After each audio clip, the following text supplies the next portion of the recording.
রান্না করব আর মাছ। কীভাবে রান্না করি দেখতে থাকুন। কড়াই দিয়ে দিয়েছি চুলায়, কড়াই গরম হয়ে গেছে, তেল দিয়ে দিলাম। তেলের উপরে দিয়ে দেবো পেঁয়াজ।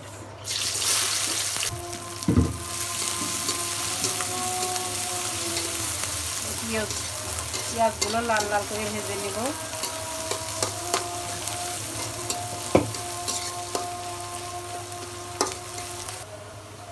পেঁয়াজগুলো আমার লাল লাল করে ভাজা হয়ে গেছে। আমি সামান্য একটু পেঁয়াজ ভাজি কোথায় রাখবো।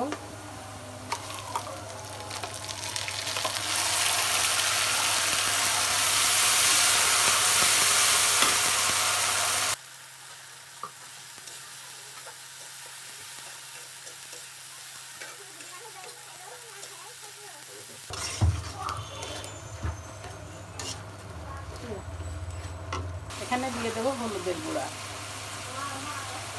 ও ধনিয়া গুঁড়া, কিছুটা সামান্য লবণ দিব।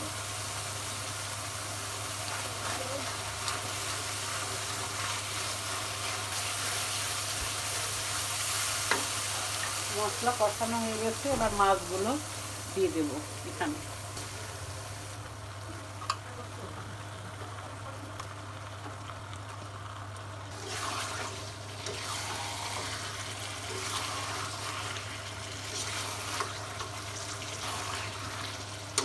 সামান্য একটু কষাই নিব, কষানোর পরে ঝোলের পানি দিয়ে দেবো।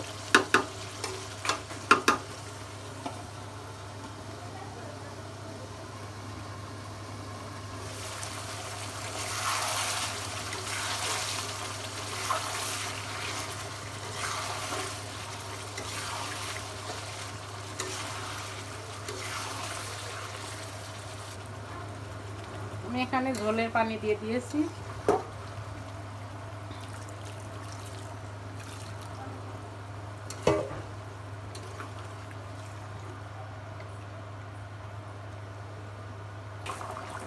আমার মাছ রান্না প্রায় হয়ে গেছে। এবার আমি মাছের উপরে কিছুটা পেঁয়াজ বেরেস্তা রেখে দিয়েছিলাম, ওইগুলো দিয়ে দেব।